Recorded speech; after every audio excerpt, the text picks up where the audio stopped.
Assalamualaikum warahmatullahi wabarakatuh. Perkenalkan, nama saya Kurnia dengan NIM 32019020018. Di sini saya jurusan Manajemen Informatika, program studi saya Manajemen Informatika. Sekarang saya semester 4 kelas A.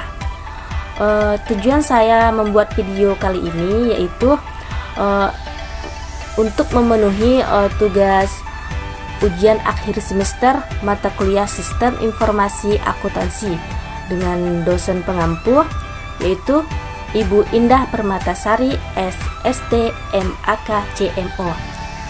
Baik, langsung saja.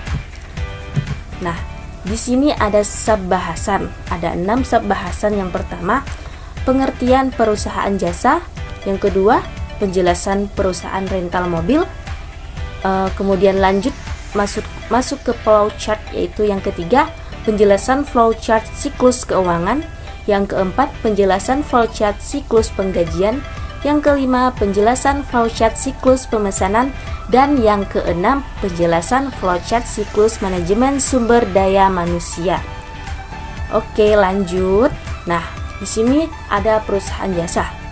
Perusahaan jasa merupakan suatu unit usaha yang kegiatannya memproduksi produk yang tidak berwujud atau sebuah jasa dengan tujuan untuk mendapatkan laba atau keuntungan. Atau perusahaan jasa dapat diartikan juga sebagai suatu perusahaan yang menjual jasa yang produksinya bertujuan untuk memenuhi kebutuhan para konsumen dan mendapatkan keuntungan. Perusahaan jasa pun memerlukan produk fisik atau yang berwujud untuk melakukan kegiatan usahanya. Misalnya seperti perusahaan transportasi umum yang menawarkan jasa transportasi kepada konsumen, maka untuk melakukan kegiatan usahanya, perusahaan tersebut memerlukan alat transportasi untuk menunjang aktivitasnya di bidang jasa. Nah, di sini saya mengangkat tema dengan perusahaan jasa dengan yaitu perusahaan rental mobil. Nah, di sini rental mobil, sewa mobil atau agen sewa mobil adalah perusahaan jasa yang menyewakan mobil untuk jangka waktu yang singkat. Umumnya mulai dari beberapa jam sampai beberapa minggu. Sering diatur dengan banyak cabang lokal atau yang memungkinkan pengguna untuk mengembalikan kendaraan ke lokasi yang berbeda, dan terutama terletak di dekat bandara atau daerah kota yang sibuk dan sering dilengkapi dengan situs web yang memungkinkan pemesanan online. Nah, agen penyewaan mobil terutama melayani orang-orang yang membutuhkan kendaraan sementara.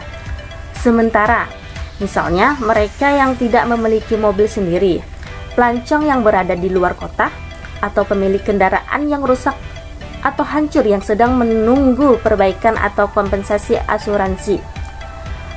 Dan agen penyewaan mobil juga dapat melayani kebutuhan industri yang bergerak sendiri dengan menyewa van atau truk, dan di pasar tertentu jenis kendaraan lain seperti sepeda motor atau skuter juga dapat ditawarkan.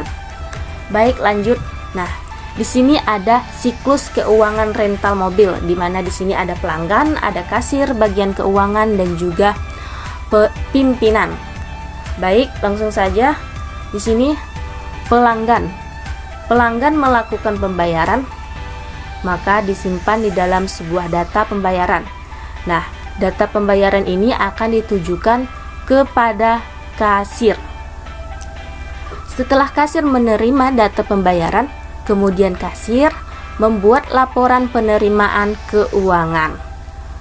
Setelah laporan penerimaan keuangan, kemudian diproses penyimpanan data di dalam penyimpanan data LPK atau laporan penerimaan keuangan. Maka dihasilkan ini sebuah laporan penerimaan keuangan.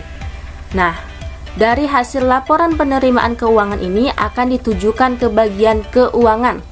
Setelah bagian keuangan menerima laporan penerimaan keuangan, kemudian bagian keuangan ini akan merekap laporan penerimaan keuangan. Kemudian bagian keuangan akan menyimpan sebuah dokumen, yaitu laporan penerimaan keuangan. Nah, kemudian laporan penerimaan keuangan ini disimpan dalam di satu file, kemudian akan diserahkan kepada pimpinan, dan pimpinan akan menerima laporan keuangan ini. Kemudian proses selesai. Oke, lanjut. Di sini ada siklus penggajian rental mobil. Baik, siklus penggajian rental mobil ini ada kantor cabang, ada bagian SDM dan bagian keuangan. Oke, start. Di sini proses dimulai. Kantor cabang menginput data absen karyawan, kemudian didapatkan dari input data absen karyawan ini didapatkanlah data pegawai dan data pegawai. Kemudian data pegawai dilakukanlah proses menghitung besaran gaji. Nah, kemudian dari menghitung besaran gaji ini akan didapatkan laporan penggajian. Nah, kemudian didapatkanlah file penggajian pegawai. Kemudian file penggajian pegawai ini akan diserahkan ke bagian SDM. Setelah bagian SDM ini menerima file penggajian pegawai, kemudian bagian SDM ini akan mengecek dan memasukkan kartu absen dari penggajian pegawai ini. Nah, setelah mengecek dan memasukkan kartu absen, bagian SDM akan melakukan perhitungan dan pembuatan laporan penggajian, maka didapatkanlah data gaji pegawai. Nah, dari perhitungan dan pembuatan laporan penggajian ini, kemudian bagian SDM akan mencetak laporan penggajian. Akan dicetak laporan penggajian. Nah, setelah dicetak laporan penggajian ini, didapatlah laporan data gaji pegawai. Laporan data gaji pegawai ini akan diserahkan atau ditujukan kepada bagian keuangan. Nah, setelah bagian keuangan ini menerima data gaji pegawai, maka bagian keuangan ini akan mengecek data dan membuat data transfer. File transfer, kemudian setelah mengecek data dan membuat data transfer, kemudian didapatlah file transfer penggajian. Nah, dari file transfer penggajian ini, kemudian bagian keuangan akan melakukan pencetakan daftar bukti kas, dan didapatlah bukti kas pengeluaran, dan bagian keuangan juga mengarsipkan dari pencetakan daftar bukti kas ini. Kemudian setelah itu proses selesai akan ditujukan kepada kantor cabang lagi. Kemudian lanjut, di sini ada siklus pemesanan rental mobil, yang dimana di sini ada konsumen, ada admin, ada bagian operasional, dan juga owner. Baik, kita perbesar saja layarnya. Nah, oke, sudah jelas. Nah, di sini konsumen akan mendata sewa mobil, akan melakukan penyewaan mobil. Nah, kemudian akan disampaikan kepada admin. Nah, data sewa mobil ini akan ditujukan ke bagian operasional. Nah, setelah bagian operasional menerima data sewa mobil, kemudian bagian operasional ini akan mengecek mobil. Nah, apabila mobil sedang disewa, maka apabila kondisi mobil ini sedang disewa, maka bagian operasional ini akan memberitahukan kepada si admin, dan si admin juga akan memberitahukan kepada konsumen bahwa mobil sedang disewa atau tidak ada. Apabila mobil yang dicek tadi, mobil yang dilakukan pengecekan oleh bagian operasional ini, jika ada, maka bagian operasional akan memberitahukan kepada admin bahwa mobil tersedia. Nah, jika admin sudah menerima informasi bahwa mobil tersedia, kemudian admin akan melakukan pengecekan harga sewa mobil, karena di sini sebelumnya sudah ada arsip harga sewa mobil, dan maka dilakukanlah pengecekan harga sewa mobil. Nah, dari pengecekan harga sewa mobil ini didapatlah sebuah informasi harga sewa mobil, kemudian akan disampaikan ke bagian konsumen. Setelah konsumen menerima informasi harga sewa mobil, konsumen akan menyiapkan KTP, data bayar, data pesan, atau sebuah data disatukan di dalam sebuah data. Nah, kemudian data tersebut akan diserahkan kepada admin.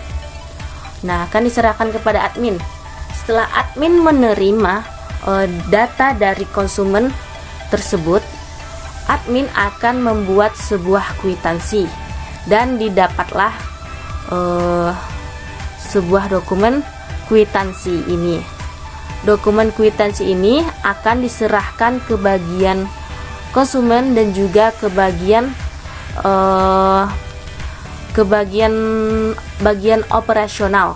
Nah, setelah bagian operasional ini menerima kwitansi, bagian operasional akan menyiapkan mobil dan STNK, dan di sini didapatlah mobil dan STNK. Mohon maaf, sebelumnya di sini ada tanda panah dan juga mobil STNK di sini sebuah dokumen, tapi saya mungkin kelupaan membuatnya. Bagian operasional di sini menyiapkan mobil dan STNK, dan didapatlah sebuah mobil dan STNK. Nah, dari mobil dan STNK ini akan diserahkan ke bagian konsumen. Di sini bagian konsumen ditanda panah, dan juga di sini ada sebuah dokumen. Diserahkan mobil dan STNK di sini akan diserahkan ke konsumen.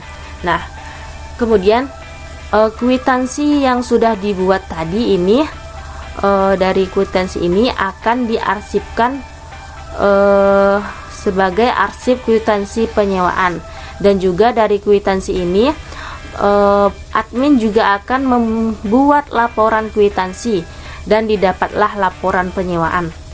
Dari laporan penyewaan ini akan diserahkan ke bagian owner. Proses siklus pemesanan rental mobil sudah selesai. Baik, lanjut ke siklus manajemen sumber daya manusia rental mobil. Di sini pada siklus manajemen SDM terdiri dari 3, yaitu direksi, bagian personalia, dan juga karyawan. Nah, di sini bagian direksi mempersiapkan form penilaian kinerja karyawan dan jadwal penilaian kinerja karyawan. Kemudian bagian personalia juga akan menyiapkan jadwal penilaian kinerja pegawai, dan didapatlah jadwal penilaian kinerja. Nah, dari direksi kemudian kembali ke direksi. Yang tadinya direksi menyiapkan form penilaian kinerja karyawan dan jadwal penilaian kinerja karyawan, maka di sini bagian direksi akan melakukan penilaian kinerja pegawai. Dari penilaian kinerja pegawai ini akan dihasilkan sebuah form penilaian kinerja pegawai atau penilaian kinerja karyawan. Dari hasil form penilaian kinerja karyawan ini akan diserahkan ke bagian personalia. Setelah bagian personalia menerima hasil form penilaian kinerja karyawan, bagian personalia akan melakukan penilaian kinerja pegawai. Nah, apabila penilaian sudah dilakukan dan apabila lulus, maka kontrak karyawan diperpanjang. Apabila penilaian kinerja pegawai tidak lulus, maka kontrak karyawan tidak diperpanjang dan prosesnya selesai. Oke, baik, hanya itu yang dapat saya sampaikan. Kurang lebihnya mohon maaf jika terjadi kesalahan kata baik dari pengucapan atau penyampaian materi yang kurang baik. Nah, kurang lebihnya saya mohon maaf.